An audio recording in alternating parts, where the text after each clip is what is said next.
Welcome to Two Gents, where two seasoned gents take on the hard truths of life, success, and responsibility. In a world where the rules don't bend for us, these gents believe in doing the work, owning the struggle, and inspiring others to take action. So, pull up a chair.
I can't hear you, Ron. Can you hear me? Can you hear me? I can't hear you. I can't hear you.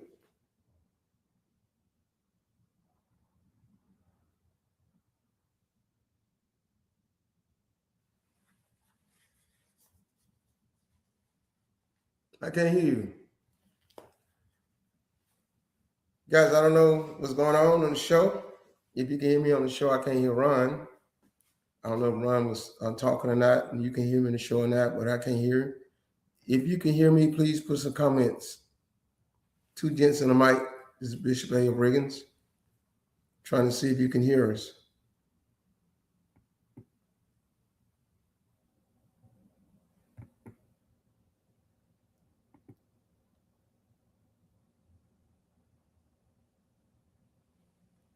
All my volume stuff is right here. I'm checking my volume on my laptop. I couldn't hear Ron on the show. We're glad to be on the show tonight. Two gents in the mic. I know where Baron Glass is right now. Hopefully he'll come in soon. We're glad to be coming to you as often as we can on Tuesdays. We're having the technical difficulties right now, if you can hear me.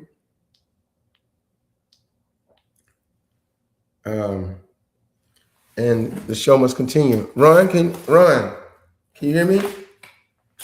I can't hear you. I don't know what's going on, Ron. Maybe something wrong with my laptop. Maybe something's wrong with my laptop. Let me try to come on, Ron, on my phone and see it. Yes? Is this you? Can you hear me? You can hear me? All right. Well, then, tonight we're talking about voting, or some people voting, getting elected because of the privileged class. I think it's part of the subject Ron was talking about.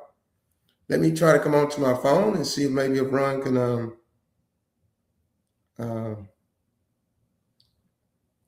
see my StreamYard on my phone. Maybe Ron can hear me on the phone. Let's see what happens here. Well, I can hear Ron on the phone, rather. Can you hear me, Pastor? Yeah, I can hear you now. I can hear you now. Can you hear me? What were you doing, Ron? Yeah, it was some technical. We had some technical. Man, we had to work it out. Golly, I had to work it out. So couldn't figure out how come I didn't have a mic. Nobody else could hear you then when you originally opened up the show then. Yeah, so I was out here by myself. So they I might have was tuned out. talking to nobody. Yeah. I'm glad you came on, Pastor, because I would have been out here by myself. But I just want to say you looking sharp today. Let me tell you what. Go ahead, just a moment. I'm sorry. I had to plug up my phone, man. See what happened was my laptop died. From work, okay. I run around so much at work today, I forgot to even charge it up at work. And once I got ready to get home, my laptop was dead. You had to take 2 or 3 minutes to charge up just to come on to the show. So it's charging. Mm-hmm. Then my phone, so I needed to connect my phone to charge also. And I couldn't hear you. I'm like, man. So I ran a little talking to the people a little bit, saying I hope they can hear me. I wanted them to send me some. They could hear you. I could hear every word you were saying. Okay, I just couldn't communicate. If we had sign language, I would have been good. I don't know, man. Something like that. But we didn't have sign language. So anyway, as we get started tonight, I want to welcome you. Huh? They'll think we're throwing gang signs or something. I don't know. Oh man, they probably would. Yeah, I wouldn't be surprised. I can't hear you. I can't hear you. Yeah. Oh man, we have real fun tonight. But anyway, as we get into this, I want to say welcome to Pastor Riggins. I hope Byron Glass shows up tonight. He might be busy. Y'all don't know. I'm sweating. I was trying to get this stuff. I had it all set up. I like to set up and just be sitting here waiting on Pastor to come in. Yeah. I normally set it up, say my prayer, hoping that I give out the right information. But Pastor, before we get in the show, before we get any further, I just want to say, I saw your camera work on yesterday, on the other day.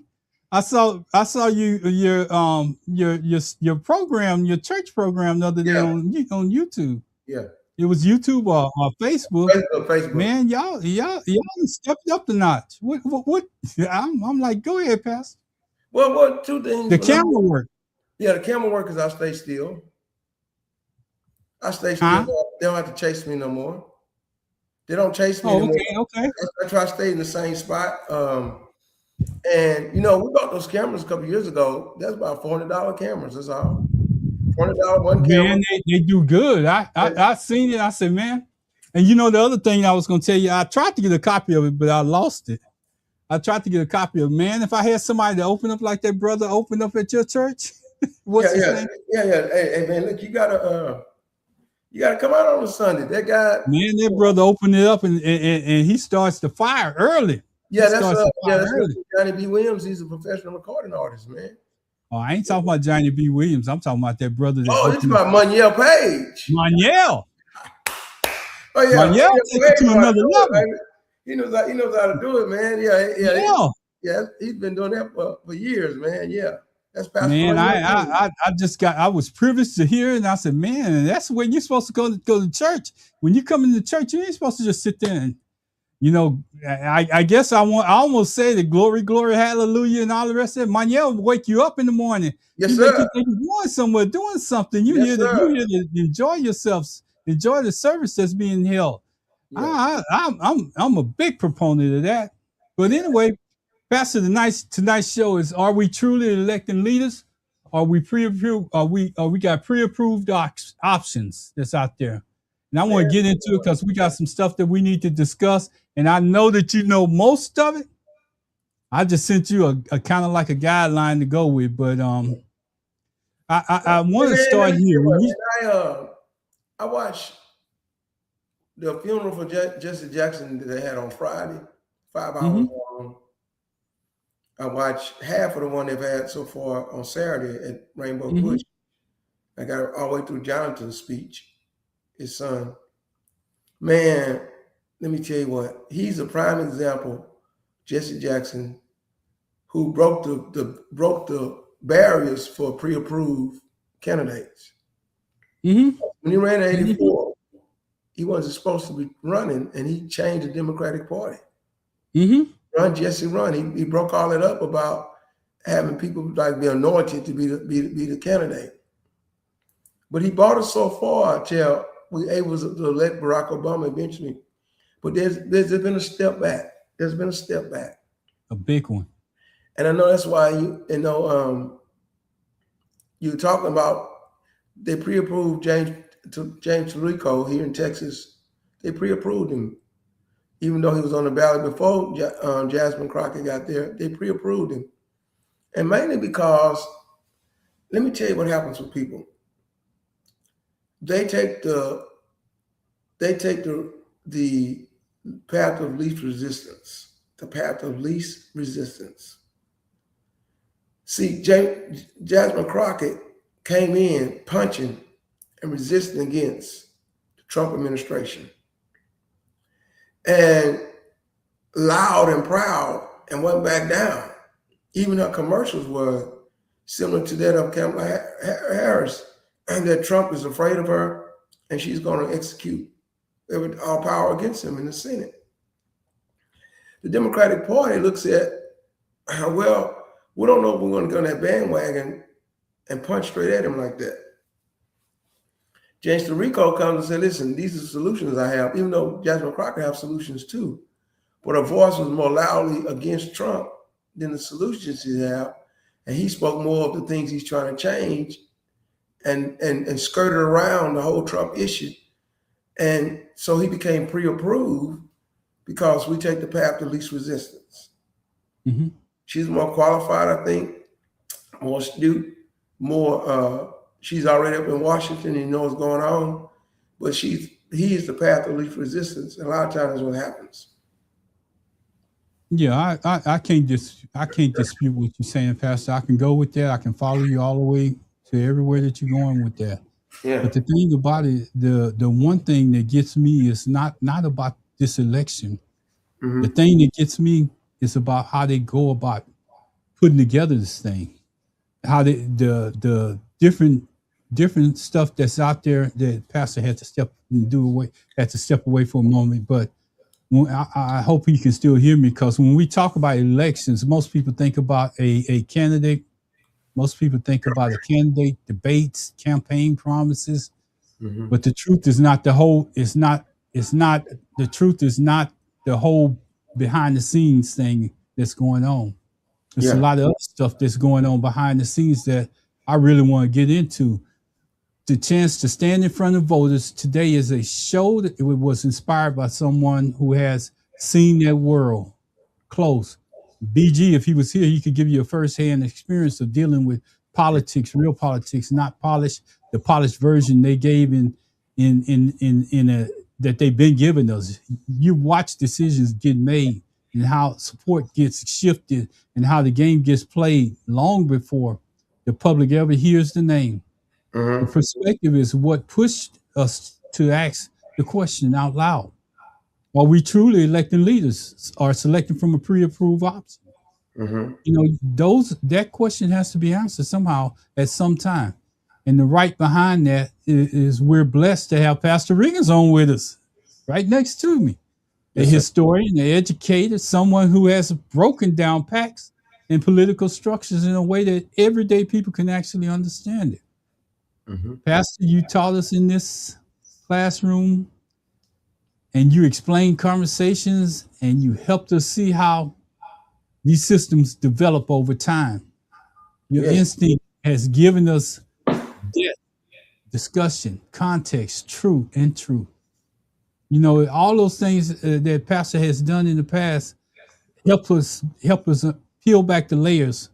But we don't want to attack a person tonight. What we want to do is help you understand the machinery that's behind modern elections.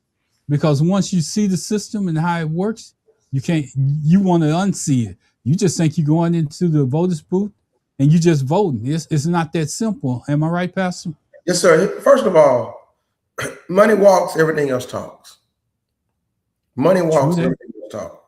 Money walks, everything else is just talking. So what I'm saying is, there are a lot of donors, a lot of political backers out there, a lot of dollars. Some on the surface, some out in the open, and some is dark hidden money. And whoever is going to put the money behind the candidates is the ones really driving the elections, the choices.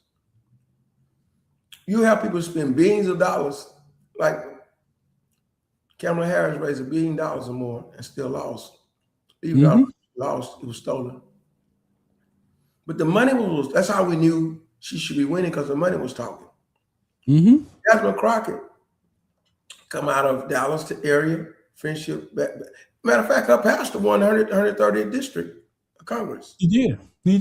Which means that she could have ran for that.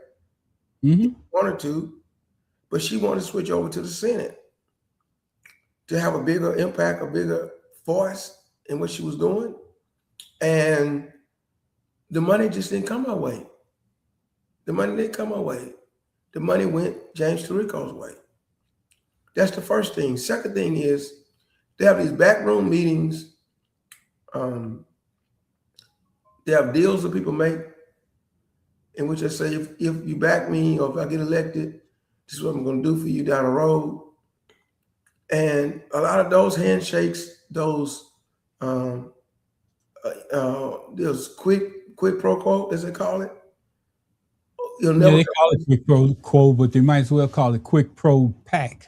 Right. That's what you might as well call it.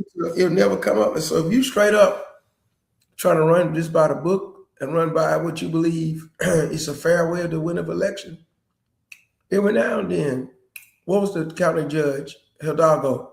She sneaked up on him that year because nobody, it was a vacant democratic process, primary. Barron had been asking me to run about 2 or 3 years before then. If I had paid attention, I live in Harris County, I might have gone on that ballot, could have won, because she was an unknown name, 27 years old at the time. I was in my 40s, but I didn't want to get involved that deep into politics. But my point of it is that every now and then somebody will sneak up out of nowhere and be a straight candidate that is able to get it. But most of the times, it's some stuff before they even get on the ballot. They've made some agreements with people that if it's going to be worth my salt, at least could get to the general election. And that's why a lot of times it's already rigged from the beginning. The choices are rigged. Not the elections are rigged, the choices are rigged. Not the elections are rigged, the choices are rigged. But then lately, because of the Republicans having all this stuff with either Russia with 2016 or Elon Musk in 2024, even the general election gets rigged sometimes. Go ahead, brother. You know, one of the things I want to say, Pastor, is you're right in everything that you're saying, and I'm not just sitting out here agreeing with you, because if you do the research, you can find out that stuff, everything that you're saying out there. Yes, you can sir. find it out. If it's in black and white. It ain't no secret, and ain't nothing that we're saying that we're gonna say tonight is illegal, but it's just not. It's just stuff that a normal everyday voter don't know about. See, normal everyday voters go to these meetings where they meet the candidate, they hear a good speech, and they go home and they say, well, I like what they said. Or I like what that other person said. And then they make a decision at the ballot and they think that that's all it is to it. But that's only the front part of it. The other part of it is that people put themselves in positions where the money makes a difference. Because take, like Pastor say, take like Jasmine Crockett. Yes, she got in the race last. Yes, she was behind Tallarico in a sense. But you have to think about this. Think about Tallarico. And I led into this, Pastor. I know you were probably busy or something, but I led into this last night with a show. And there was a comment that was made in my in one of the podcasts that we did. And a gentleman said, you know, Tallarico, he was a great candidate. He was this, he was educated, but he left one comment in there that said, you know, he was a Harvard. He went to Harvard. And that kind of, in my mind, it made me think. It made me pause. So in making me pause, I said, you know, that tape that I played of President Obama, that about him speaking of James Tallarico, and one of the even in the same comments when somebody said, well, that was 4 months earlier. But it just shows you how the connection of how people do things, how they go about doing things. And when I say go about doing things, President Obama graduated from Harvard too. Tallarico graduated from Harvard. The connection is that it's the network behind people that's coming out of Harvard in those schools. If you go to a HBCU or something like that, you don't have those contacts that you normally would have Right. if you went to an Ivy League school. Right. So what if it was a professor or somebody that was there when Obama was there, or somebody that could reach out to Obama and say, hey, I got this perfect candidate down in Texas that I can put up, or I can make him. I'm telling you, he's just perfect for the situation that we're in. And even though Obama, you can Google it, Obama never probably seen him, but you can reach out and touch somebody. Yeah. Or reach out and grab somebody. And I ain't saying Obama did it, but he sure got a lot of help from some pretty powerful people in such a short period of time. Because he wasn't known before then where he came from. He was just one of those people that normal everyday people. Jasmine might have been loud, but she had a national audience that she had built up. Yeah. But it didn't. It probably wouldn't affect her in the state of Texas. But more people knew about Jasmine than they did about James Tallarico, and connecting the dots and drawing the lines to connect the dots. You can see that James was set up in a way that Jasmine just never had a chance at running. Right. Yes, sir. In other words, that's what I'm saying. The private people behind the scenes, the connections, the money. Harvard versus a HBCU is a big jump. Mm-hmm. Didn't Kamala Harris go to Howard, then from Howard went to Harvard? I'm not for sure. I have to research that, Pastor, but I will check it. I believe so. But see, no, you go. So the elitists, and that's how Trump. But Trump never going to college. He went to the Wharton School of Business and failed and all that stuff. But he reached out to the folk that was the non-elitists, folk that were uneducated, folk that went to regular schools, folk that didn't go to college and say, I'm your man, even though he's lying. Mm-hmm. Whereas these other people wear on their sleeves their achievements, their accolades, and how they became lawyers and this, that, and the other, and climb the ladder in that world. And so then they become anointed to be a candidate before we even vote. Right. Yeah, and the thing about it, and I want Pastor to jump in because I really need him to go into some of this stuff, but I'm gonna try to get there, and I know you're gonna chime in when I get there. Yeah. It's the people that you meet in life, and I'm not saying, and none of this stuff that we're talking about is wrong. It happens, but it shouldn't happen where it gives another person an unfair advantage. It shouldn't happen where a person is ahead of another person based on who they know, not what they did in life. And that kind of puts me in a different level, Pastor. I mean, it really does. It makes me wonder if we truly electing people, because I don't see it, Pastor. I really don't. Right. No, you're thinking that is it a sham? No, I think elections are real. Our choices are narrow. Let's go through the whole system. We only got two parties. Back in the day, you had the Whig Party, the Democrats, the Republicans, the Know-Nothings. You had four or five different parties. That's how Abraham Lincoln won as a Republican. Matter of fact, the Republican Party was the ones that brought about Reconstruction. A lot of African-American first-time senators, congressmen, governors, and also was part of the Republican Party, like Abraham Lincoln. The Dixiecrats, or the Democrats, were Southern slave owners back in the day. It didn't shift until the 1960s. It didn't shift to the 1960s until John F. Kennedy, Eisenhower began to show that, listen, that this conservative party might not really be helping the African Americans.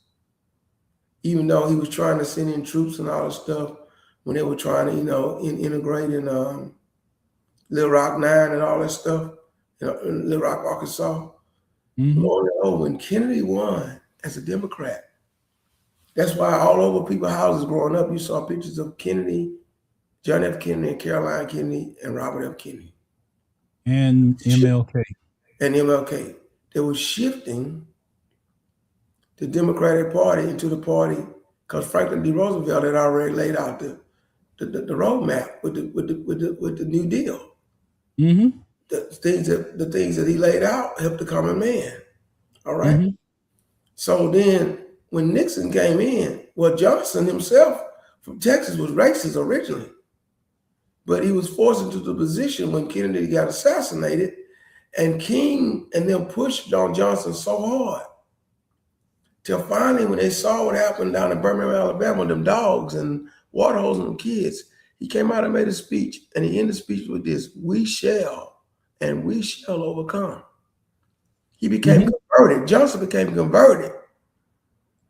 And when he became converted, he pushed the Democratic Party into the path into where it's at now, whereas Nixon pushed the Republican Party into the path where it is now. And Reagan helped solidify. Reagan helped solidify the conservatism, the underlying tones of racism or other isms of the Republican Party, while Jimmy Carter solidified the common man to reach out the hand to every brother in the Democratic Party. I'm telling you the history of it. Now, bigger than life now, you got Trump using the Republican Party. He was a Democrat all the time until he decided to run. Use the Republican Party for racism, other isms, everything he want to do. And the Democratic Party, I say we are independent because the Democratic Party didn't live up to his name, for the concern. While it is inclusive, a lot of time it's elitist. It includes gays, it includes other lifestyles, includes women, includes people of color. But then they want their leaders. Bernie Sanders was not elitist. Come on. Jasmine Crockett is not elitist. AOC, she's not an elitist. They include, you can be in a tent, but whoever runs the tent are the ones who are the big shots. Hakeem Jefferson, Chuck Schumer, Nancy Pelosi. You got to come. See, people come up from the bottom like Bill Clinton, a boy from Hope, Arkansas. I went there and saw Hope, Arkansas. It's a rundown city, but he pushed his way all the way up. But he was a lawyer. He pushed his way up until he was able to rub noses and shoulders with the elitists. Just like Barack Obama came from nowhere, but pushed his way all the way up. Jasmine Crockett didn't allow herself to get pushed up. She came out loud and proud and didn't give herself time enough if you want to play that game. It's a game to be played. I don't agree with the game, but I'm explaining the game. You know, Pastor, I'm glad that you went there because, you know, what we want y'all to understand is that there's a group that's called a consultant class of people. They shape the candidates before they ever get there. They shape who they want to put in place before the voters do. You know, you can listen to a campaign, but unless you pay attention to what's going on, unless you can actually see, your vote is shaped before you ever get a chance to vote. Yes. And if it's a serious campaign like what Tarico and Jasmine Crockett had, the only way that they could do was build him up to her level. Now, and I've been saying that, but they build him up to his level because they designed his message. They figured out who his message should go out to. It wasn't like he did it all on his own. See, Jasmine was running on the principle that she was big enough, that she carried enough numbers in certain areas that she could have won. But see, Tarico was a perfectly designed candidate. Nobody knew him. He didn't have a history. Other than that Harvard comment, I had never heard anything about him before then. They controlled his media strategy. Yeah. They controlled his media strategy. They shaped his public image. They made him who he is. Jasmine was already made before she got into this campaign. Everybody knew who Jasmine was. They made him into a public image. They tested the issues and what would move different groups. They tested all that stuff. You know, it costs money to do that. James Tallarico didn't have that money. Mike Bloomberg did. But you know what blew Mike Bloomberg out the water? His private issues he had on his company as a CEO with the women. Yeah, somebody else that's out there that had a bunch of money too that should have been blown out of this thing too. But we're gonna get to it as we go on. Yeah. You know, people are elected. They're not on the ballot. They're elected. And we often work for multiple candidates. Yeah. I'm gonna say we. When I say we, I'm talking about PACs. They often work for multiple candidates. But in this situation, James Tallarico had all the PAC money. He had everything that he needed. He had the motor. He was putting the old steam engine. You had to put wood into that pit, into that front part of it to make that steam push those pistons. James Tallarico had that machine working. Jasmine didn't have that machine that was working for her. Jasmine got in the election late, but James Tallarico from that just that access to donor networks gave him power that Jasmine didn't have. And now I'm just using Jasmine. I'm talking about any candidate that runs for office. And Pastor Regan said this before. You basically have to sell your soul to become a politician in some way, shape, form, or fashion, right, Pastor? Yes, sir. Something you have to give up sometimes. There are people that ran and they didn't give up their integrity. Jackson, I believe, did not give up his integrity. Barack Obama. Yeah, hold that thought. We ain't gonna go into that, but Barack Obama, I believe, was one of the greatest presidents we ever had as a politician, and for his heart for healthcare, and for trying to reach out to help African American men, boys, and all that. But he came in, and along the way, and now I don't believe in discriminating against anybody. So I don't believe in discrimination against the LGBTQ community. But I don't have to sell out to the community. You know what, Pastor? I want to say this. That's what I'm saying. You don't have to sell out. I know what you're saying. Sometimes I know exactly what you're saying. They sell out, and then it takes their integrity. I could come out and say, I do not believe this. My faith does not believe in it. The word of God doesn't believe in it. I'm a man of God, whether I'm a bishop or whether I'm a church sitting in the pew. But at the same time, I believe you have a right as a citizen. You have all your rights. Because I give you rights doesn't mean that I condone it. Absolutely. And that's where, as a politician, you got to be able to say your yes should be yes, your no should be no. You should be straight down the middle. And whether you offend somebody or not, if you're giving them what they want legally, but you don't have to agree with it. And that's what I think some politicians mess up. You know what? Where I think Obama is doing his biggest damage, and since you brought up his name earlier, his legacy is already set. He's already he's already the person that he wanted to be. He's then went out there. He became the first black president, but Pastor, somehow he's tarnishing that reputation by still staying involved in politics. I think at this point, based on what's going on out there, I think he should focus on what makes him happy. Leave this party alone. This party is not helping you. It's going to end up tarnishing your reputation based on the things that you're doing, trying to keep it together. You have succeeded.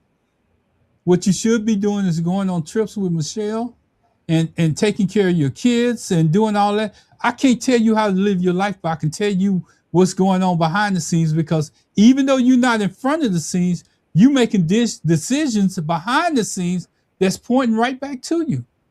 Let me say something though. I'm gonna tell you, he's in a conundrum. The Trump presidency is because of Barack Obama. You think so? Yes, sir. Birtherism, we want our country back.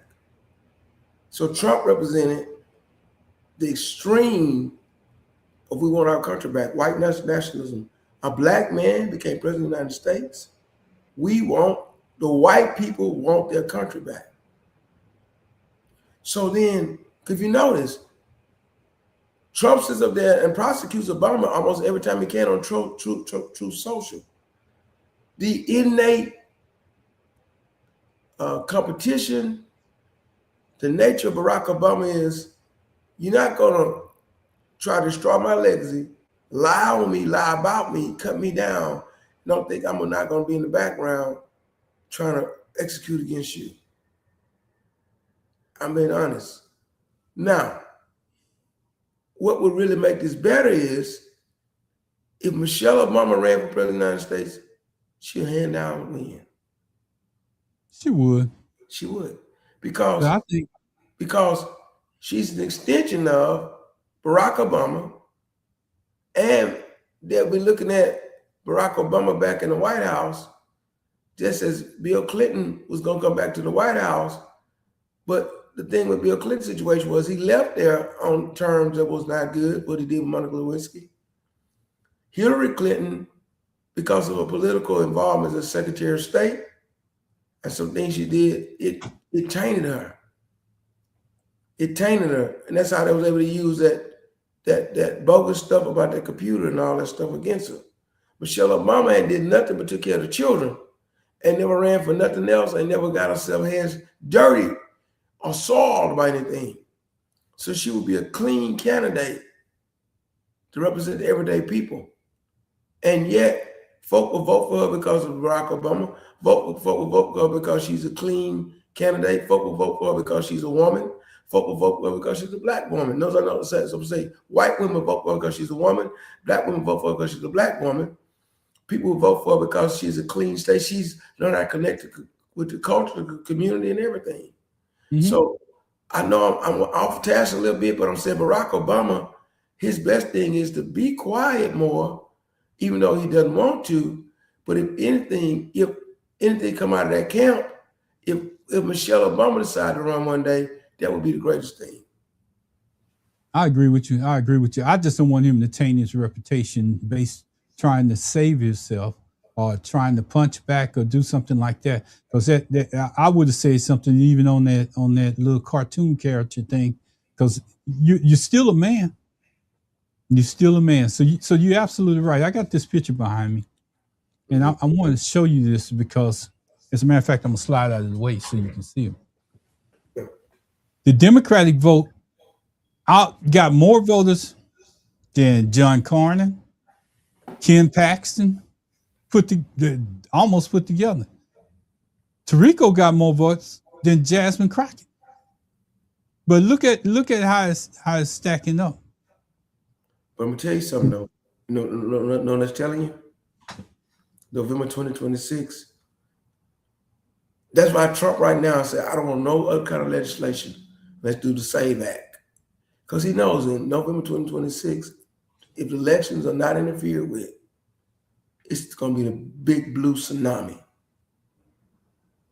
And don't think that 2026 is that far away. It's rolling right in. But it's almost 6 months now, 7 months now. Yeah, 7 months. In 7 months, the big blue tsunami is coming. And I just want to kind of stay in our thing for just a minute. And Pastor, I know we're about getting out the vote, but when people control the data and the polling, when you control the data and the polling, the relationship between media outlets, the ability to break candidates' viability, you can break that candidate. That's what happened to Jasmine Crockett. I don't care what they say. They can talk about all the numbers that they want to talk about. They can say, well, she was missing this, she was missing that. She didn't court the black vote. She had to court some kind of vote if they got more people to the poll than the Republicans. Yeah. You know, it's a dirty side of politics. She could have got all those voters to the polls, but she had something stacked against her. She had a PACs, she had super PACs, and she had the shadow campaigns that was running on right behind her. It's a lot of stuff, and I'm just using Jasmine as an example. PACs and super PACs are legally separated from campaigns, but they can do certain things within the campaign. They can spend. Stacey Abrams lost that way in Georgia. Yeah, they can spend unlimited money. They can't give the money directly to the candidate, so you can't trace it back to the actual candidate. Now they can file money. They can tell you they have to file, what is it, FEC procedures on how much money they spend. Mm-hmm. But they don't have. They can't give it directly to the candidate. So they run those commercials and tell you what the name of their pack is responsible for the commercial. Yeah, but it's about the candidate. And then they can run ads. And the candidate never say I approve this message on those commercials because it's not in front of the candidate, but it's about the candidate. Absolutely, they can run ads. They can attack the opponent, and the candidate stays. Whatever they say, the candidate stays positive. It's above the table campaign that's going on, and it's below the table campaign that goes on. When you get somebody that doesn't like a person like Jasmine Crockett in there, they're running a campaign against her. Trust me, because she had everything that she needed to have. Some people who shape national races target specific demographics with precision, and that's what they did with Jasmine Crockett. They said, we're not going to get the black vote. We know we're not going to get the black vote. What we're going to do is advertise toward the Hispanics. There's a lot of Hispanics around Texas, but I guarantee you in any other election except this one, that they didn't turn out in numbers in those smaller counties that they did in this one. Yeah. They turned out in smaller counties because the media, let me just say his name. Chuck Rocha targeted those people. Yeah. He set up a campaign, and there's nothing wrong with setting up a campaign, but he targeted those people by using ads in Spanish-speaking papers, going to soccer games, running ads before a soccer game on a Spanish channel, and all the rest of that. Tallarico was out there in every media form in Spanish that you can think of. But just think about this, Ron. Go ahead. If the same machine works in November, it's gonna be a blue tsunami.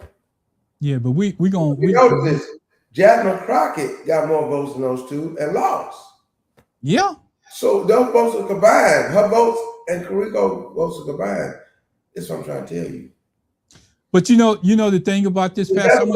In third place, we got a problem. She's second above them two, which means when those two votes get combined. I'm gonna give you something to listen to, Pastor. I want you to just hear this because this thing right here, it tells you something. Watching what James Tallarico was telling everybody. He said, we invested in Hispanic radio. We had bilingual ads. We spent money. He went after a specific group. He never said they went after black voters. Not one time when you watch Chuck's interviews are he saying that he targeted black voters at all, because it wasn't a part of the strategy, because primary is about tribe, and who has the strongest tribe moves to the other side. You heard that? Yes, sir. Exactly what you were telling me. But notice this is the thing. I'm gonna leave this picture up there. Y'all go out there and follow Gary Chambers. He was on Stephen A. Smith. I just didn't want to put Stephen A. up here. I'll cut that part out. But anyway, he said that they didn't even target it. They didn't even go after black voters. They just basically dropped the ball on them. But later in the interview, I got to say it like I want to say it. Now, he didn't target black voters. He wasn't even concerned about your vote in the primaries. But I want you to see how he flips the table when it comes time for the actual election. Mm-hmm. Pastor, I'm gonna say something, and I know you may get on me, but I don't care. In my mind, I can't vote for this individual based on what I know. I can vote for everybody else down the line, but I'm not casting a vote for him. I'm not even casting a vote on either side. And when I see his name up there, and that is part of the reason why, because he don't want the black votes. He didn't want the black voters then. Well, then you don't want us now. Do you think so? This is what I think, man. I want to hear your opinion. I think they said we already got the black vote in the bag for the Democrats. That's taking us for granted. But let me ask you something, though, Ron. if you don't vote for James Tarico, and a lot of people follow suit like you, that gives a win to the Republican. My dad always said this. My dad always said, vote for the lesser of two evils. He always said, vote for the lesser of two evils. He said, no politician is clean. No politician is doing it all right. You vote for the lesser of two evils. So you got to hold your nose and not rebuke. But you're not voting for him. You vote against the Republican. Because a non-vote is a vote against him. And Pastor, I can agree with that theory. You know, I done went through that before, but I'm telling you, I can't do it. There's a lot of people out there that feel just like me because he walked over the black vote. Do you believe that? And even though we want to change the house. So he say Chuck, whoever the guy running the campaign. Chuck Rocher. You ever heard of him?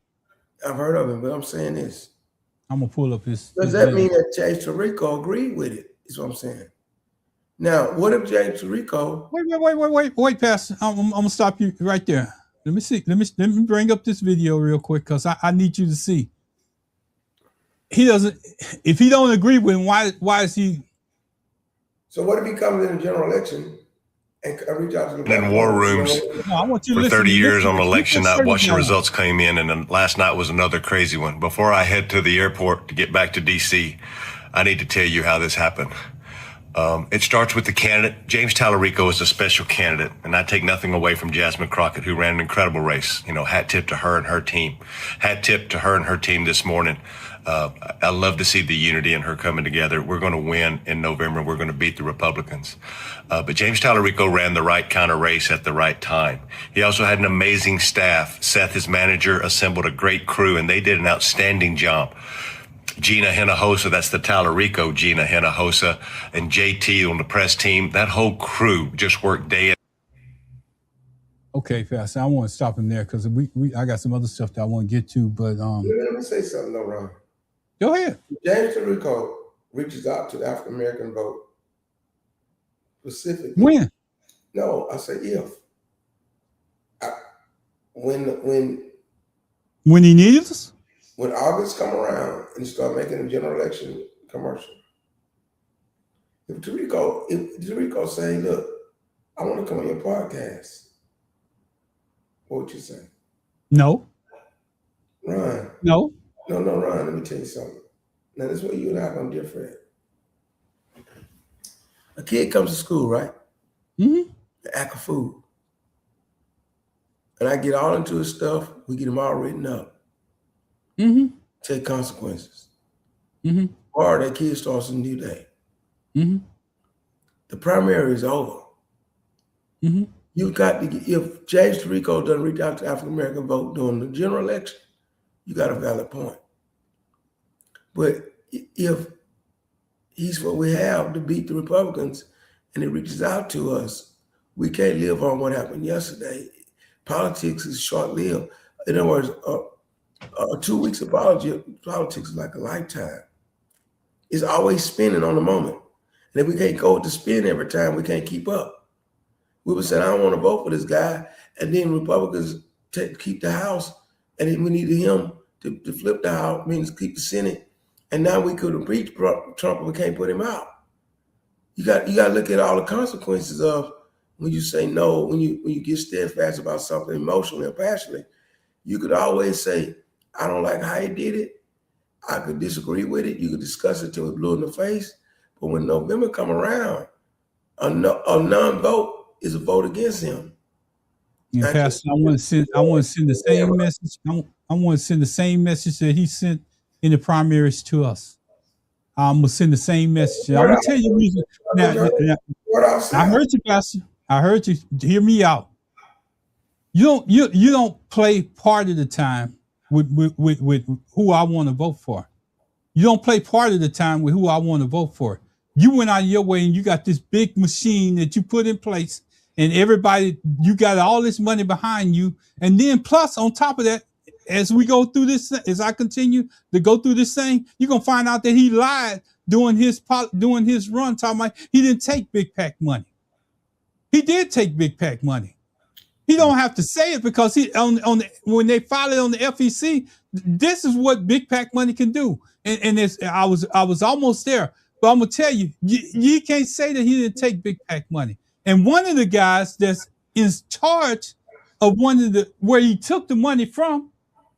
Now I'm gonna tell you how hypocritical he is, because one of the guys where he took the money from was in the Trump in the Epstein files. One of the PACs that he took the money from was in the Epstein files. So you can tell me, hey, Ron, you can't, you gotta swallow. I can't swallow everything that he did. I really can't. Do you want John Carter to win or Ken Paxton to win? I don't care if they win. If they win, I don't want him to win. And I heard that on the media. I heard it on social media, and I'm not like that. I'm not like Kamala Harris. 1 minute she was for Jasmine Crockett, and then the next minute, the next week, next day, after it was over with, at least let her get to a point where she realized the loss before you come out and say, hey, y'all need to jump behind Tallarico. That's some more of that Democratic, Pastor. I'm gonna say it, and I'm gonna say it like I want to say it, because I'm gonna tell you, that's some more of that Democratic BS that they've been pushing out for years. That's the reason why they're in the position. That's the reason why they got a fractured party right today, is because of that same stuff. That's the reason why we ain't in the, and that goes back to that position. Now, we ain't in this position because of Barack Obama. We're in this position because we got a fractured party that don't know what they're doing. Oh man, but now I know you don't agree with the Epstein files. I know that without a doubt. Yeah, he should try that money, get that money back. You know me. Money comes from bad places, they give it back. If you didn't know, he should give it back. But let me share something with you. I want you to hear it for yourself. Maybe you ain't heard it. I'm gonna play it for you, Pastor. I was gonna hold this, but I'm gonna play it right now. Explain to me something that I saw in the FEC filings today. Yeah, so let's take a quick look at this Schedule A filing that I found on the FEC website right here. So actually, wait, I can't see this. Hold on. Okay, that's better. I can't see shit without my glasses. Ignore the glare. So this is a $500,000 donation made by the Lone Star Rising PAC, which is a super PAC, to James Tallarico on January 27th of 2026. And before we get out of here, I want you guys to take a look at the source information right here. You see that name? Reid Hoffman. Does that name sound familiar to you? Oh, look, it's just a Jasmine Crockett supporter trying to put dirt on James Tallarico. Here's the fucking filing. Here's the Schedule A for $500,000 to James Tallarico on January 27th of 2026. Isn't this the same Reid Hoffman that was in the Epstein files over 2,600 times before all these files started being removed? That guy, right? You remember him. Hey, Reid, look at you explaining your visits to the infamous private island, his New Mexico ranch, his New York apartment, all according to those emails that came from Jeffrey Epstein. You remember those? I know that they took him down, having a little bit of issues with this whole, cover-up situation. But yeah, that Reid Hoffman on January 27th donated to James Tallarico. So if you want to talk to me about electability, hey, James Tallarico, are you going to get rid of that $500,000? Are you going to give it back and denounce Reid Hoffman for all of the ties to Epstein's Island, according to Jeffrey Epstein's emails? Since it was a misunderstanding about the whole thing of you calling Colin Allred a mediocre black man. Hey, James, you going to get that $500,000 back, buddy? Because $500,000 is a lot of money. That doesn't seem very electable to me. But, what do I know? I'm just a Jasmine Crockett supporter. And before I let you guys go, let's go ahead and chop off one of the excuses that I know the Tallarico campaign is going to use. On February 24th, he was speaking to KVU, and he said, quote, I'm going to read from my screen now. He said, quote, those super PACs are not donating to our campaign. I legally can have no influence on an outside group, whether they're supporting me, whether they're against me, whether they're neutral in the race. All I have control over is my campaign. I'm the only candidate in this primary not taking corporate PAC money, end quote. You saw the Schedule A filing from Reid Hoffman, $500,000 on January 27th of 2026. And then this quote that I just read to you was made by Tallarico on February 24th of 2026. James Tallarico is lying to you. He's playing in your face. Peace.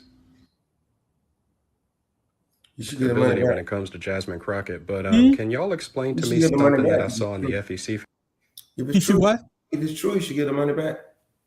He shouldn't have took the money in the first place. No. He told people that he wasn't going to take PAC money, but he took PAC money, and he was thinking this is how he tried to deceive people. He was thinking that the PAC money was going to be used in advertisements against him, and he would never have to own up to it. Well, when the PAC go out to file the FEC, they have to tell how much money they gave to each person's campaign. So when they did that, this guy was able to go in there and grab it, and so it's tied back. The PAC, that super PAC that he's talking about, was owned by the guy that he called out. So tell me, how can you vote for a guy like that? I can't. I'm trying to figure out why I got to vote for him. He didn't court my vote in the beginning. He lied when he was running this campaign. He ran on this faith-based thing, just like Republicans, talking about he was above board, everything was great, and this, that, and the other. Then he turned around, and then you find out information like that, and then you're supposed to vote. Then I'm supposed to be sitting here in my chair, smiling, closing my eyes, and voting for him. No, I can't do it.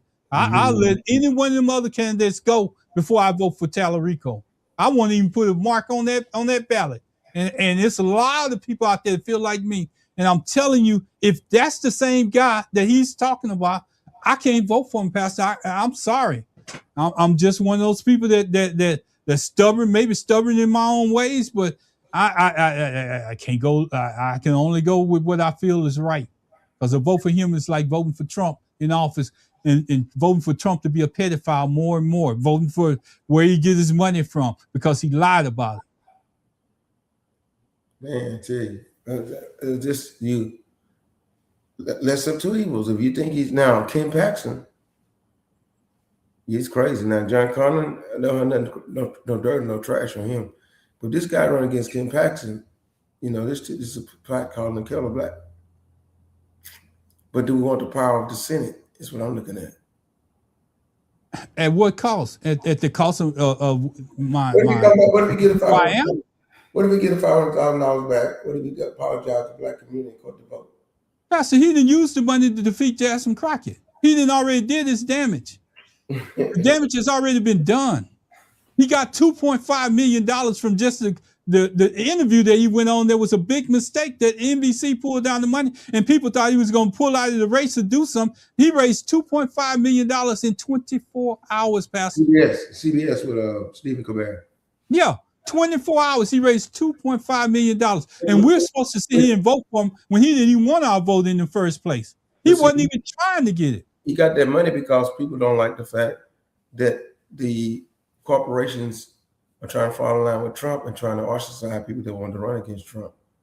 So he got the right cause, but you saying the wrong person because what he did. Because he's selling us a bill of goods. He's telling us that he's one way and he's no different than what Donald Trump. I mean, he's no different than Donald Trump. If he's taking money and he's not telling the truth about where his money come from, I haven't heard him go out one time and say, you know what? I'm going to give, like you say, give the $500,000 back. He didn't spend it. It's an accomplish his task. But come. And here's the other part of it. He didn't need my vote then. He didn't need black voters then. If he needed us, he would have courted us before the election. In this primary, he didn't court black voters. You just heard his campaign manager, or you heard him say his campaign person, Chuck Rocher couldn't get involved in the primaries, but he can get involved in the regular election. So he has to funnel money to Tallarico through other methods. I want to get into that, but I want to tell you this. Pastor, I can't compromise who I am. And it's just like what you said. You can't compromise who you are to be a politician. I can't do it. I don't care. I really don't. I'm not saying there's better on the other side, but I'm telling you, this one particular guy, he hurt a lot of people when he did what he did. If he keeps all of his votes and half of the black vote, that probably will go to him, he'll win. Why do we have to always sell out to make somebody else look good? I'm not saying I'm not agreeing with it. I'm telling you what the deal is. by him and Jasmine being on the top of that far ahead to Republicans. In November, he keeps all of his votes. So another thing, Pastor. So we're gonna vote in a person to go up there and sit in the White House, to sit on their hands and just go with everybody because he already took the money. You know he ain't gonna go outside. He ain't gonna go outside the box. You know he's gonna get in that square hole and sit there. I believe he's gonna do some things he said he wanted to do. How? He's already been bought. No, I'm saying the people who bought him promoted or agree with the ideas he have. No, they agree with him beating Jasmine Crockett. Let's establish that right off the bat. They agree with him beating Jasmine Crockett because they knew that she had a voice. They knew that she could speak. They knew that she could back it up with facts. Because every time she opened her mouth, and I don't care how many times she did it, she backed it up with facts. She backed it up with facts. That's what the politicians don't like. They don't like nobody that can talk intelligent and talk and make a point and back it up with facts. They don't like that. So what they did was they picked this candidate and they got him already locked up. If you don't believe he locked up based on the money.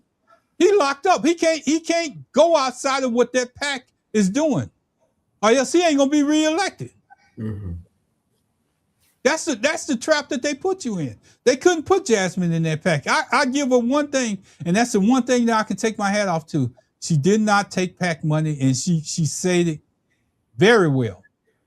She went on to make her point, and she did it very well. I don't care what you say about it. You can say whatever you want to say, and you can say that I got to vote for Tallarica. I'm not doing it, Pastor. I'm telling you. I can't make. No, I ain't trying to make I ain't trying to sway nobody else. But I can tell you what Ron is not doing, based on the information that I have. Only on the information that I have. I mean, I didn't say it. You know, like I always say, you might not like the messenger, but when other people say it and they back it up with facts, you got to go with it. If Tallarica want to come on your show, you're not gonna let him come on your show. No. Why? This ain't. And see, that's the thing. I came to say this, and I believe that you're a grassroots show to reach African Americans. I come to make amends, and I'm giving back my $500,000. Run. No. You know what the questions that I would ask him, he wouldn't even come on, Pastor. Because I would have to question his religion. I would have to question his thought process. Even because and I'm gonna tell you the reason why I have to do that, because see, when I heard you many times, I've been listening to you for years, Pastor. Byron Glass been saying, Pastor, why don't you run for office? Pastor, why don't you run for office? But the one thing that I never heard you do was switch your position and say, this is what you said. You say, I can't run for office because I'm not going to compromise who I am to be a politician. Right. I'm not going to compromise my religion, my afterlife to be a politician. I done heard you say that many times. Many times. I want him on here just to see if we can find any genuines in him anywhere. Genuine. Because he could be Chuck Rowe. He could be his campaign manager that's twisting, like turning a button inside of him. Now, I wouldn't want Trump to come on here because Trump is a flat-out liar. He come and try to sabotage his show if he could. But a guy like Tarico, who's still young, up and coming, and trying to be on the right side, even though he went about the wrong way, at least we want to hear him. We don't have to agree with him. We might want to argue with him and all that. It's like bringing Stephen A. on here. If we get Stephen A. on here, I'd love to get him on here and argue with him. I'll go to Stevie A. show and argue with him.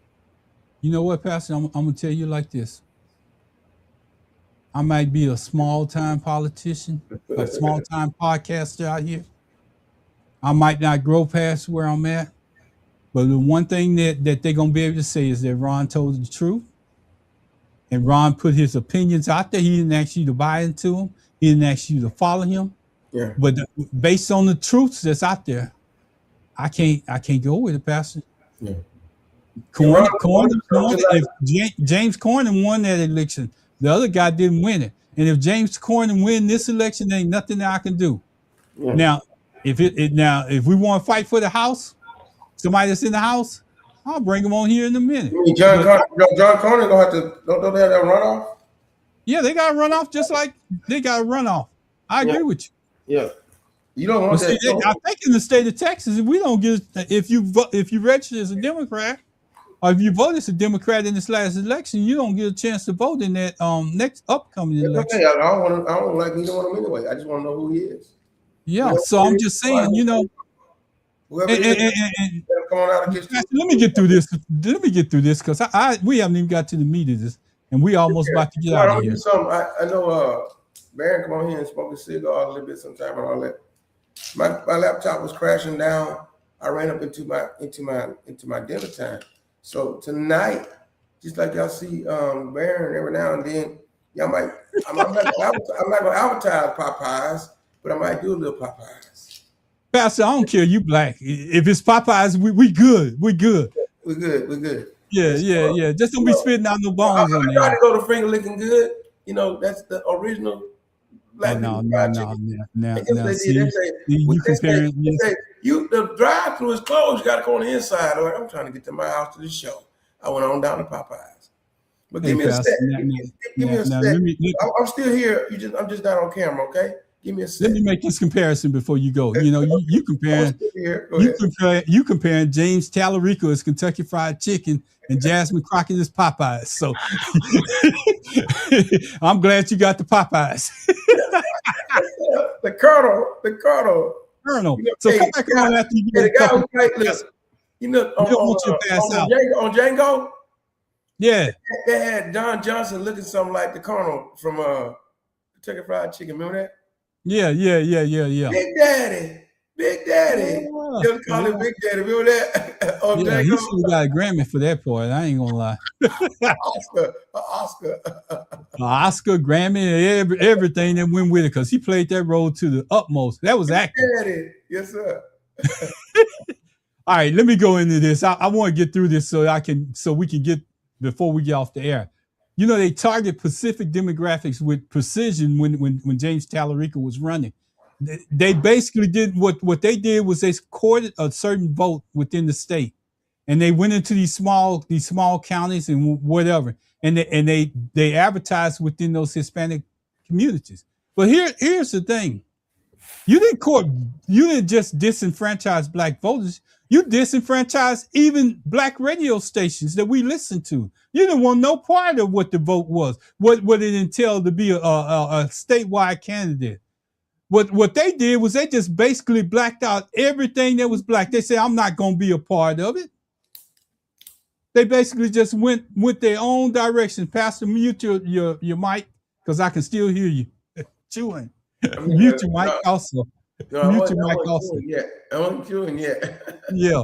So when you black out a certain community during an election time, when you black out a certain community during the election time, you not only block out dollars that could be spent within the community, you black out media. Go ahead, Pastor. I'm good. Take a bite from me. But anyway, I want to go because see what happens with super PACs and PACs is they don't appear on the candidates' books. They don't show up nowhere. So he probably thought, because he was early in this, that he could fool you and say, hey, you know what? I ain't take no PAC money. But he forget that the PACs still have to go out and do a FEC, I think it's called FEC filing. Mm-hmm. So they become a second companion that the voters never see. See, that's the dirty part of politics is that these super PACs and PACs come in, but you never really see them. See, Federal Election Commission, he was too young in the game to know that when you're running for a national office, the FEC is involved. Remember, he was a state senator, or a state representative. Make my point, Pastor. He never ran on a national stage, and so by him lying about it, maybe he didn't tell the truth. He knows it's gonna come out later. See, I'm just a little old boy down. Pastor know all the history behind it and can tie it all together. I'm just a little boy down here in Houston that did some research, and it's open out there. You can find it. They talking about it every day. When we're not in grieving about Jasmine Crockett losing the election, we're mad because we can't understand how you go out and vote for a candidate and the other candidate still end up winning.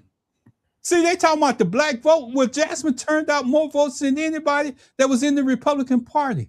But she couldn't beat that machine that was on the other side of Tallarico that was running the election cycle. She couldn't beat the machine. It was already in place. Let me see if I can get to where I need to be. Early money signals the chosen candidate. Early money went to Tallarico. He was the chosen candidate. Donors follow the PAC's lead because they get their advertisement. They go out there and they run negative advertisements. They run everything that they can. In this time of AI, Pastor, you turn that chicken up on the air. You ain't leave that chicken. You ain't leave no meat on the bone. Hey, let me tell you what. It's 2 bites. Hey, finger licking good. Popeyes, nigga. I know I use Kentucky commercial with Popeyes. What's the commercial? Love that chicken like Popeyes. All right, Pastor. Well, I got to get back into this because I want you to come back in and say a prayer. You know, media coverage is something that they can give money to, and the candidate, it never shows up on the candidate books. They can give it in media coverage. They can have other people endorsing them. They come into this campaign and endorse them, give them money. But you know what? Jasmine, if that's the case, Jasmine never had a choice. By the time voters tune in, the race is already shaped and it's already over. That's what happened with Tallarico. This race was over before it ever got started. And if you don't believe me, look at when I showed you Chuck Rocha. He wasn't talking to you when he was talking about what they did and all the campaign. Right. He was talking to the next person that he's going to support in this election. He telling you, if you want to come in the state of Texas or you want the Latino vote, come see me. Yes. This is my example. Tallarico is my example of what I can do with a Latino vote. That's all he's doing. He wasn't talking to you. He wasn't talking to nobody else that was out there. What he was doing was selling his next candidate to invite him in so he can do the same thing for him. Mm-hmm. It's a factory. I'm going to tell you, it's a factory. That's how parties quietly select who gets it elevated. Political professionals. He probably get paid millions of dollars. He probably can make millions of dollars to do that. He's a political. He's a guy that like go to college. Like it's something. If I was not a pastor or preacher and they want to run, but because I know politics and history so much, get and run these campaigns like Donald Brazil and what's his name out of Louisiana, James. It's a James Carville. Oh, let me find out. And the guys that ran Barack Obama's campaign, those two guys are real good. They get paid millions of dollars to be able to do this kind of stuff. And that's all it is, man. They get paid, they professional. Just like if you have a sports agent, they help these guys get these contracts and stuff. It's the same thing in politics, man. They know what they're doing. And now he got on Crockett's side and got behind Crockett. They put the money behind Crockett. They just see somebody like him with Crockett, and Carville be the one on. I mean, Tarico be the one on the short end of the stick. You see what I'm saying? Yeah, I understand what you're saying. I'm gonna call. I'm gonna skip around because I need to get this information out there. Those type of people that we're talking about, I'm gonna call out a couple of names. I'm gonna tell you. I'm gonna try to tell you who they are. Chuck Rocha, Latino Mobilization. He has a PAC that he's with. It's called, I'm going to spell it, NUESTRO. That's the PAC. That's the PAC that he is. Anita Dunn, SKDK, top messaging strategist, a White House advisor. These are just on the Democratic side. I'm going to get to the Republican. Jim Margles, GMMB, a major media buyer for Obama and the Senate races. If you're in the Senate, he buys major media. Gene O'Malley Dillon, a precision strategist, data and digital powerhouse. Rebecca Kantz, a progressive messaging strategist. I can't even pronounce the last name, so I ain't going. But I'm gonna tell you, he's the Justice for Democrats, the architect of AOC's rise to fame. Justice for Democrats, and that's just on the now. Those strategists that I just called out, they on the Democratic side. There's some Republicans out there. Pastor, did you want to say something? No, sir. I'm listening. I'm telling you, just as bad as on the Democrat side. I was on the Republican side. I'm getting ready to name the Republicans. You see. Joe Rowe, major GOP consultant known for aggressive tactics. He's one of them guys that go out and attack you. Mm-hmm. His pack goes out and attack you. FP1 Strategies, a government media digital firm. Mm-hmm. Leo Network influences judicial and ideological races. Now, there's a couple of cross-party people out there too. Mm-hmm. Mike Madrid, a Latino persuasion co-founder of the Lincoln Project. Mm-hmm. Maria Cardona. The Lincoln Project. Huh? Lincoln Project is based on the fact that they're saying that if Lincoln was a Republican and wanted things to be right for people, the Lincoln Project is independents who's going back and says, we're going to hold the Republican and the Democratic Party accountable. Karen Hunter, part of the Lincoln Project. Yeah. You know that? Maria Cardona, a Democratic strategist with deep Latino reaching ties. Mm-hmm. And see, these people, the names that I just called out, you can go back and listen to them. Go out and research Maria Cardona. Maria Cardona. I see on CNN a lot. Yeah, Cardona, whatever her name is. Cardona. Let me tell you something. But the old school people was this: James Carville on the Democrat side, and the guy that really whipped our tails when George W. Bush was running and with John Kerry and stuff, Lee Atwater. Yeah. That's another name. But you hear those names and you see these people go on the air and they sit, and a lot of times they selling their candidates, but you wonder how come they so much behind them. Well, they got these PACs and the PACs are paying them. Yes, sir. See, the candidate don't, and that's the reason why I say it's a dirty side of politics, because the candidates don't pay them, but the PACs pay those people to get on the air, like you say, Maria Cardona, Chuck Rocher, and all of them to get on the air and sell. But they can go in there and they can manipulate so much behind the scenes that by the time you get out and vote, your vote, you just standing in a line. Let me tell you something else. That's the reason why I never ran. Because if I'm going to run to get my name out there, somebody got to come and sell me. But whoever's going to sell me, I'm going to have to give in to them and sell my soul to them. In other words, say, listen, if this PAC is going to be the one to give me $500,000, then I'm going to have to agree with everything they're saying or make myself look like I agree with everything they're saying. I got to be fake to win. I'm not going to do that. And the other thing is, don't think that these PACs just stop while you're running. They ain't giving you all that money for just, they ain't putting you in office just for you to sit there and go your own way after you get in there. Yeah, all the lobbyists that represent them show up. And every time it's time to vote, they'll be in your ear trying to tell you how to vote. And you wonder how come, as people say, they bought you. Yeah, how come them potholes ain't getting fixed in your street, but they sitting in these offices and they occupying their space and they getting your dollars, your dollars to run for it? Because after, like Pastor said, that's another avenue that I didn't even think about. That's why he's on this show. Lobbyists, they replace them with these PAC leaders, this PAC money with lobbyists coming in. Hey, you took this a little bit of money, so I'm expecting you to go that way. I'm expecting you to lean this way because you took that money. They're going to always hold you accountable for that money that you took. And that was one of the things that I hope, and I can't say for sure because I don't know. And I hope that Jasmine wasn't one of those people that took money. She said, I didn't take money from PACs. So I'm just saying, I hope that that's true. And I heard a little young group today. I wrote down their name somewhere because I was going to give them a shout out. Pastor, I heard a young group today on politics.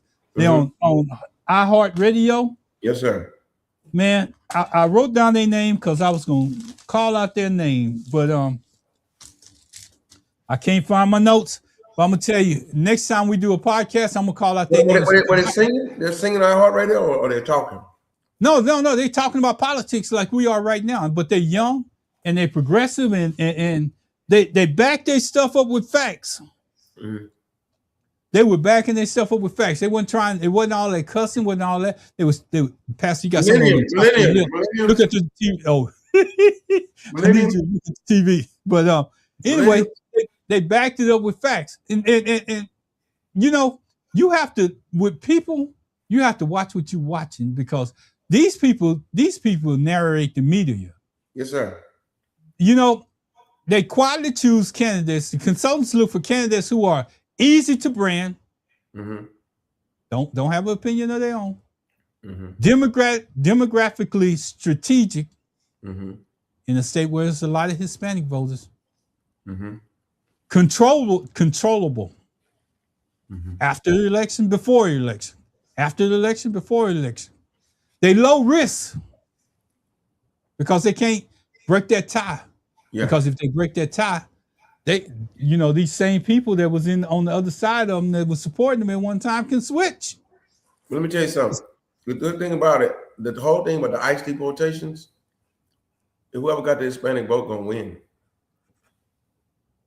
And right now, Trump to cut his head off with the Hispanic vote. And that's what I appreciate your opinion, Pastor. Chuck Rocha used that against Jasmine Crockett. But now, here's another thing that I want you to do. Against Ken Paxton and use it against John Cornyn, which one Tariq run against. Cornyn, yeah. But here's another thing I want you to do. Pay attention to this. Look at James Tallarico's bank account now. Look at his bank account now. Now, I'm not talking about his money that he got for the election. Look at, somebody should be out there researching his bank account now. The house that he lives in now. Where he's at in society now. Because if he's running for office, yeah, he can elevate a little bit. I mean, he can move around a little bit. He can move out to Cyprus. He can move to a couple of different places, but he shouldn't be able to move into River Oaks after the first year. Bridgeland, I'm just saying. Woodlands. They got some nice places out there. I'm just saying he shouldn't be able to move into River Oaks, or have a guest house down in Galveston off the beach bigger than everybody else. Wow. I'm just saying. I'm about to lose my battery on one thing. I'm gonna have to switch it up a little bit past, but I want to get through this thing real quick. Because we're going to go off the air in just a minute. They say I got about 15 minutes of time. I'm using 2 different servers. Pastor made me step my game up in my electronics based on what I saw yesterday. So just think about what we just got through saying.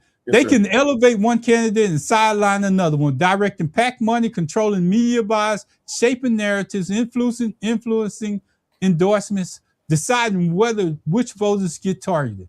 This is where a hypothetical Jasmine Crockett versus James Tallarico scenario fits. Yes, sir.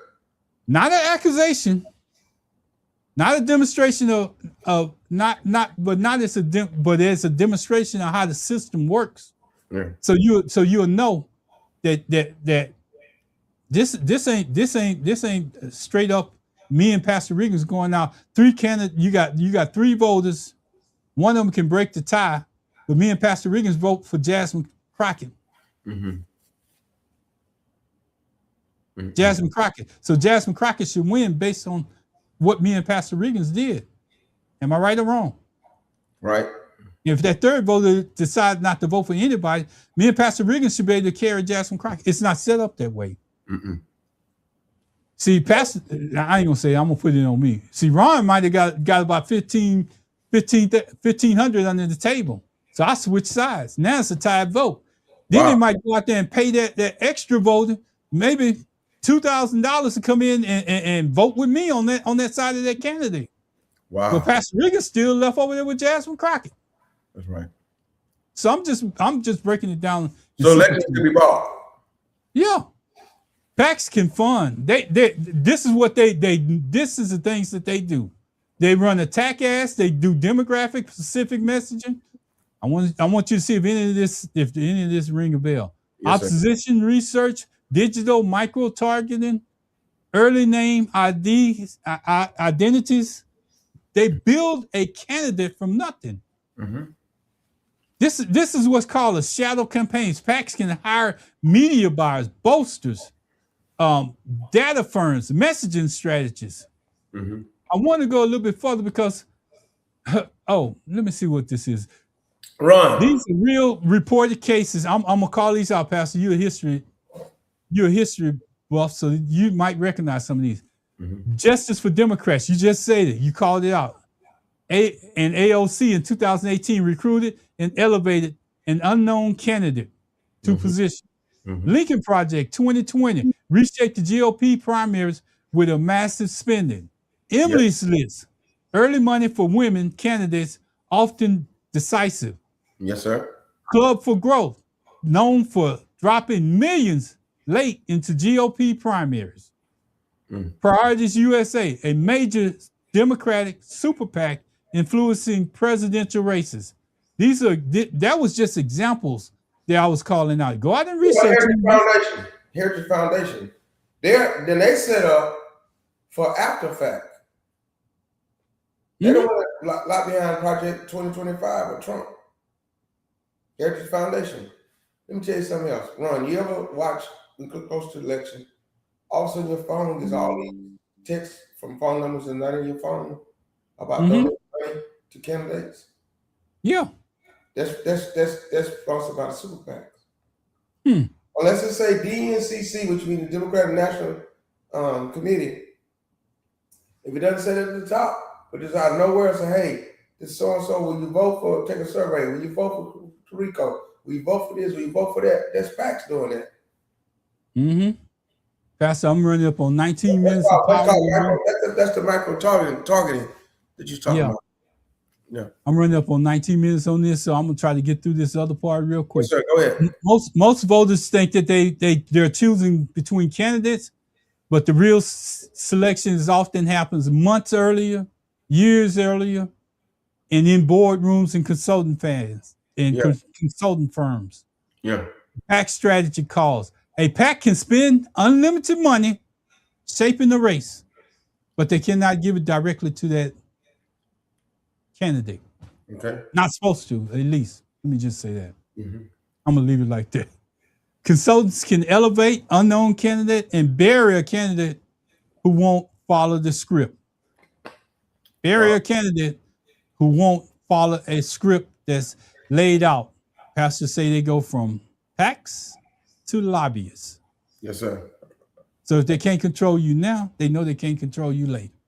Mm-hmm. Just like a child growing up. If you can't control him when he's young and mold him and shape him, you ain't gonna control him later. That's right. So I'm just saying we're gonna get on through this, Pastor. I'm good. I just want to tell you that there's some dirty politics going on. There's some dirty politics, and when you seen, I want to add this to the stage so Pastor can comment on this, and then we're gonna get out of here. Let me see.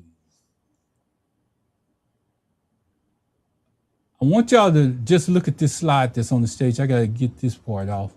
Yes, sir. PACs. This is PACs and Lone Star Rising. This is the name of a PAC, and this is just a slide version of what I got. I had to put it up quick.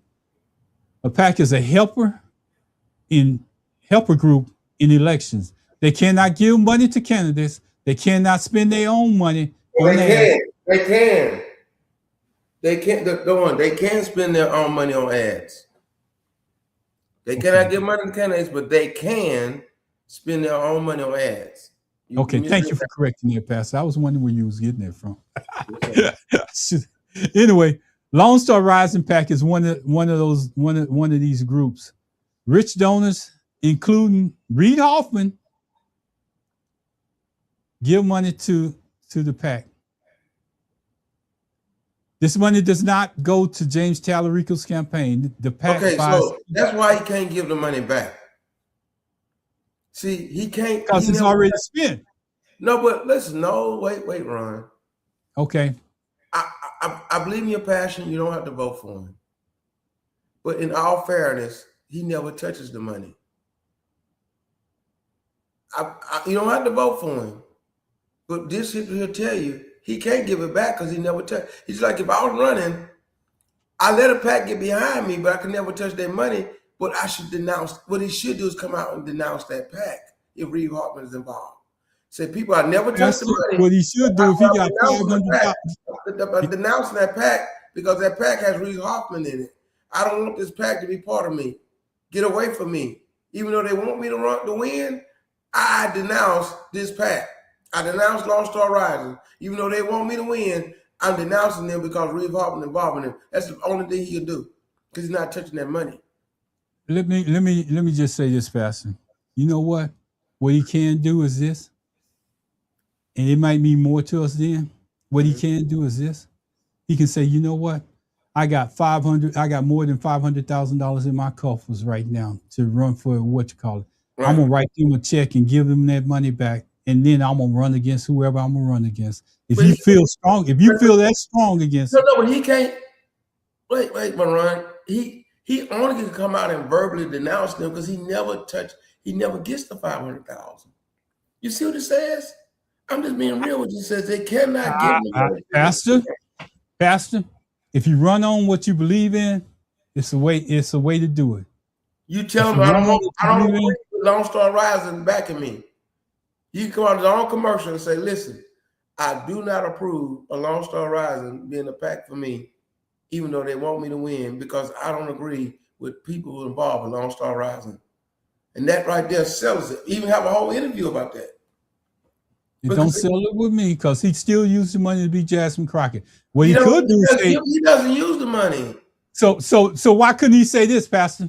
You know, I got voted in by somebody that I had a PAC behind me. I didn't know anything about it. At this point in time, I think I'm just gonna step down.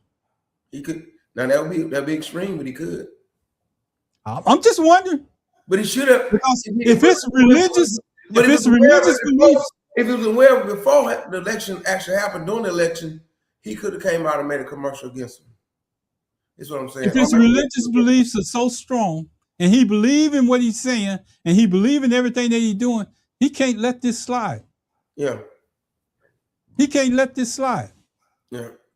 Because everybody that's been in the Epstein file and came out, well, I was just doing this. I was just riding the airplanes. I was just doing this. But your name, this particular guy's name showed up almost as many times as Trump's. Right. See, the PAC buys TV ads, online ads, mailers, and attack ads. These ads help to RICO, even though he never gets the money. That's why you won't see 500,000 to RICO. You will see money going into the PAC, and the money the PAC's being on ads support him. So what he need to do is come out and denounce that PAC. It's just like if you were running. If I was running, well, if you were running, I'm gonna be the bad guy. You were running, and I had a PAC called. No, make me the bad guy because I don't want you to be the bad guy, Pastor. No, because I won't. Okay, I'm gonna let you be the bad guy. Thank you. I'm running, and you was involved in something you had no business being involved in. You don't have to be about no women. It could be about pool. It could be that you pool sharking and numbers and or some type of stuff that's illegal gambling and stuff. Mm-hmm. You got caught up in, and they know it. And people look another way, and you raising money to run ads. Vote for Pastor Riggins. Vote for Pastor Riggins. Vote for Bishop Riggins. The run Spike's PAC is supporting Pastor Riggins, and I hear about all the junk you've been involved in, and I know that I don't agree with that. I can't give you no money back because I never touched the money you use. But I can make a commercial or make an interview. I let Barron or somebody interview me or some major media say, listen, I appreciate Ron Spikes for all he's doing. I think his heart's in the right place, but contingent on what he's been involved in, what he represents, I do not agree with him supporting my candidacy. That's all I can say. Now, folks might still vote because you said going to vote, but at least I've cleared my name up saying that I agree with you. I approve the stuff you've done. That's what Tam Rico needed to do by Reed Hoffman. And you know what I would do, what I want him to do, Pastor, is say, you know what? Based on the knowledge that I just found out and based on my religious belief, based on what I believe in, what I ran on, I can't now say that I can't continue this race. But anyway, we're gonna get away from that because we done already made our points tonight, and I know he ain't gonna do that. Yeah, he's just like, as they say, as Byron said, one ain't no different than the other one. It just depends on how far you dig. I like that blazer, Pastor. I like that blazer a lot. I'm gonna tell you. Something, man. It's called burgundy hound suit. Okay. I believe you. Burgundy hound suit, wine color. Yeah. And let me tell y'all something else. You know, a black preacher like fried chicken. I do too. I ain't a black preacher, but I do too, Pastor. I love the Popeyes. Now, when I was a little kid growing up, that was the only chicken I would eat would be Kentucky Fried Chicken. You see, right. That's all we had back in the day. Now, yeah, in Orange, Texas, there was a place called Ball's Fried Chicken, who later became Zach's Fried Chicken. Man, that stuff was seasoned. Oh no, Pastor. Wait a minute, Pastor. You had rice dressing with it, or dirty rice, as they call it, and them sweet rolls. Lord have mercy. Because if my mama didn't cook, my mama cooked 3 times a day. My mama did not cook at home cooked food. The closest thing we can get to it was that fried chicken from Orange, Texas. Go ahead, brother. I want to tell y'all about a place, and this ain't an advertisement. Ron loves this place. It's called Flavored Wings. It's off of Highway 6 in Missouri City. Oh man, I need to go down there. And Hiram Clark in Belford. Hiram Clark and Highway 6. I'm sorry, I'm getting mixed up. Hiram Clark dead end to Highway 6. It's a service station right on the side of it. They have their own. They're not in the service station. They right next door to it. It's called Flavored Wings. I don't know who owned the place. I have never in my lifetime, and I traveled from Atlanta and different places and stuff like that, up north and south. Never tasted chicken like that. Flavored wings. All they have is wings? That's all they do is wings. They do wings and fries. Is it small wings or whole wings? Whole wings. Not whole wings. This is small wings. It's small wings, Pastor. I want the big old wings. But I'm gonna tell you something. If you taste them, Pastor, you won't let up. You'll drive out there every single day if you could. But I'm gonna tell you, I'm stuck on them. I have to give them. This is not paid advertising. My stomach is telling me to tell you about them wings.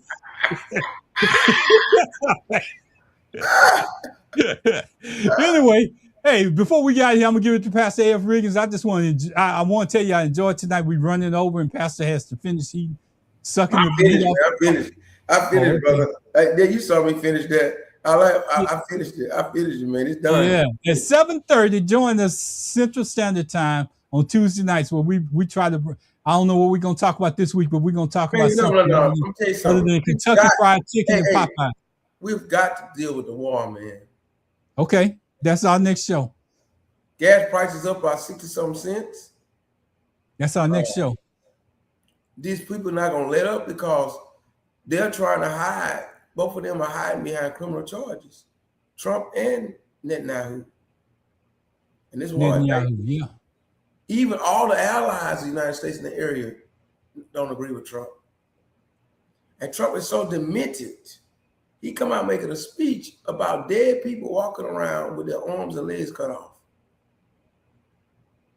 That's him. How demented he is. That's him. Pastor, I'm looking for something, but if you want to go ahead and get into your... No, find it, man. Find it. Go ahead and get into your prayer. My battery might run out before then. If I lose y'all, don't think it's just me. It's my thing is running out. I'm looking for this. I pray all by myself. As the song say, I'll go if I have to go all by myself. I'll see. I gotta pray by myself anyway. We gotta pray by ourselves. Pastor, I don't have it. I don't have it, but I was gonna bring it up because I do have it. I know where I'm gonna have to see if I got it. He got it. I'm gonna see if I got it. Nobody make no comments tonight. Did somebody preacher quit eating that chicken like that? No, it ain't that. I'm trying to go back in to see if I can pull it up. Yeah, that's what it's about. Yes, sir. U.S. and Israel strike Iran. That's the country they just bombing. We're gonna do a show about it. I just want to pull it up so y'all can see it. But anyway, come on, Pastor. Yeah. Get us out of here.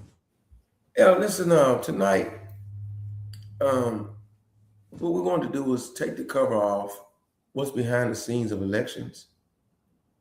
But we don't want to discourage voters for not voting. Mm-hmm. My dad often say, vote for the lesser of two evils.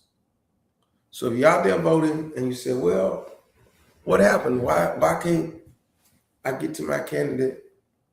Why didn't the candidate I wanted to be represented in the general election? We told you why. Maybe the money wasn't behind them. But stay in the process. And most important, in November, we've got to make the blue tsunami. Maybe if we can take over the House and Senate again, and even get the White House in 2028, we could change a lot of these rules about the dark money. We thank God for the opportunity to share. Whoever Baron Glasses is tonight, Baron, be blessed, be safe, brother. Thank you, Ryan, for always being the one that hosts this thing and being our engineer and everything all at one time. We thank God for this podcast. We leave this podcast, but don't leave his presence. May we impact our community, our city, and our world. In the name of Jesus, we pray. Amen. Amen. Amen. We started doing this back on Blog Talk USA. We've been doing it for a long time. I'm glad that y'all was able to participate. Now I want y'all to go out and check out Pastor A.F. Riggins tomorrow night. 7 o'clock. Doing the show. 7 o'clock p.m. is Aquila Fennell Riggins, my page. We go live with our Bible study. We're studying the book of Matthew right now. We're in the 7th chapter of the book of Matthew. It's with United Covenant Hope Church of God in conjunction with Sugar Land Church of God. And we Zoom with them, but live on Facebook, 7 o'clock, 7:05 p.m. is when we go live on Wednesday nights. Come and check us out. Hey, Pastor, you should have that brother you do you an introduction on there, because Manuel Page, yeah, he be in the Zoom. See, he be in the Zoom. Man, I wish you could give him to do you an introduction, because that boy be fired. He be fired up. He be man. Manuel, you got some energy, man. I love it. I just love it. I'm gonna show y'all Manuel. I'm gonna show y'all Manuel on the next show. I'm gonna come back and get it. All right, everybody, have a good night. Take care. Pastor ate Popeye's chicken. He chose Jasmine Crockett instead of James Tallarico for Kentucky Fried Chicken. So you got a choice. You can have Kentucky Fried Chicken, or you can have Popeyes. You can have Kentucky Fried Chicken or Popeyes. James Tallarico represents Kentucky. Popeyes is Jasmine Crockett. A little spicy on the side. But she always gets the job done. Yes, sir. All right, y'all take care. I enjoyed it. I hope you enjoy. I hope everybody else enjoyed it. We need prayer, y'all. We need prayer. We need prayer. Go out and join Pastor Riggins on tomorrow again for Bible study. We need it all. Bye-bye.